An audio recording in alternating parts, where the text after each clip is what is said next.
Hello' আকৌ এটা নতুন ভিডিঅ' সৈতে মই প্ৰিয়ংকা আপোনাক সকলোকে স্বাগতম জনাইছোঁ। আশা কৰোঁ সকলো ভালে আছে, কুশলে আছে। আজি একদম ঘৰত চব্জি বনাবলৈ একোৱে নাছিলে, সেইকাৰণে কি বনাম ভাবি বাৰীৰ পৰা এমুঠি কচু ছিগি আনিলোঁ। আৰু কচুৰ লগতে ওচৰতে পালোঁ কুমলীয়া নৰসিংহ পাত কেইটামান, বেছি নহয় কেইটামানহে পালোঁ। আৰু সেইকেইটা পানীত তিয়াই থৈ দিলোঁ অলপ সময়, থৈ পেলাই ধুনীয়াকৈ এতিয়া আঞ্জাখন বনাবলৈ ৰেডি কৰোঁ। আৰু এই দেখিছেনে বগা কচু আৰু ক'লা কচু মিক্স কৰি লৈছোঁ।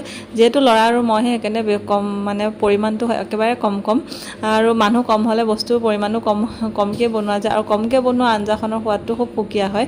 আৰু এইফালে ধুনীয়াকৈ কচুখিনি চাফ চিকুণ কৰি লৈ এইফালে আলু এটা দি দিলোঁ। আৰু এইফালে আকৌ কঁঠাল গুটিও দি দিছোঁ, যিহেতু কঁঠাল গুটি দিলেও খাবলৈ সোৱাদটো অকণ বেলেগ হয়। আৰু আজি এনেকৈ নৰসিংহ পিচি ডাইৰেক্ট দি দিছোঁ, অকণমান বেলেগ টাইপত বনাব লৈছোঁ। বেলেগ কি বইল কৰোঁতে সকলোখিনি মিশ্ৰণ কৰি লৈছোঁ। এক্সট্ৰাকৈ মই একো বনোৱা নাই।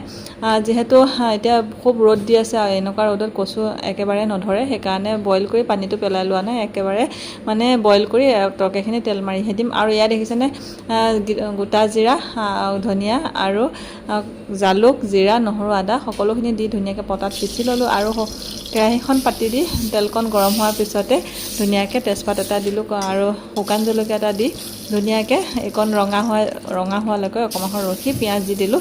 আৰু এতিয়া বৰ্তমান আঞ্জাখন হোৱা নাই, ঘৰখনত বজাৰলৈ যোৱা হোৱাই নাই, ওলাই কৰিও যোৱা হোৱা নাই। সেইকাৰণে চব্জি একেবাৰে ঘৰত নাছিলে। কি বনাম ভাবি বাৰীতে কচু আছিলে, কচুকে বুটলি আনি কচু দিয়ে আজিৰ আঞ্জাখন ৰেডি কৰিম। আৰু যোৱাকালি মাছ ৰাখিছিলোঁ যে, মাছো 2-3 পিচমান আছে, সেয়াকে দি পেলাই ধুনীয়াকৈ কচুৰ আঞ্জাখন বনাওঁ। আৰু ল'ৰাই মাংস খাম কৰি আছে। মাংসটো এই গৰমত খুৱাবলৈ মন নাই, সেইকাৰণে কচুকে ধুনীয়াকৈ অকণমান মাংসৰ নিচিনাকৈ মছলা দি বনাইছোঁ।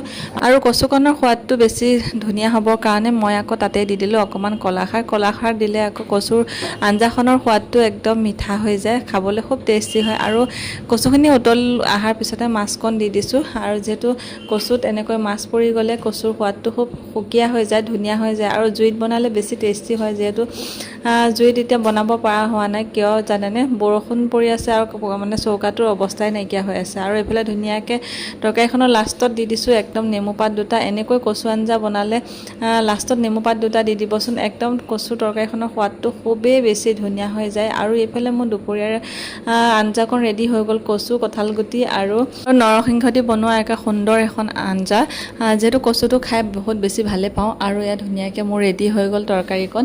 ইয়াতে দি দিছোঁ ধুনীয়াকৈ কঁঠাল গুটিকণ। ফাৰ্ষ্ট ট্ৰাই কৰিছোঁ কঁঠাল গুটি খাবলৈ বহুতেই টেষ্টি পাওঁ মই, সেইকাৰণে সকলো আঞ্জাতে দি কঁঠাল গুটি সোৱাদ লওঁ। আজি ভিডিঅ'টো আছে ইমানলৈকে, আজিলৈ আহিছোঁ, বাই বাই।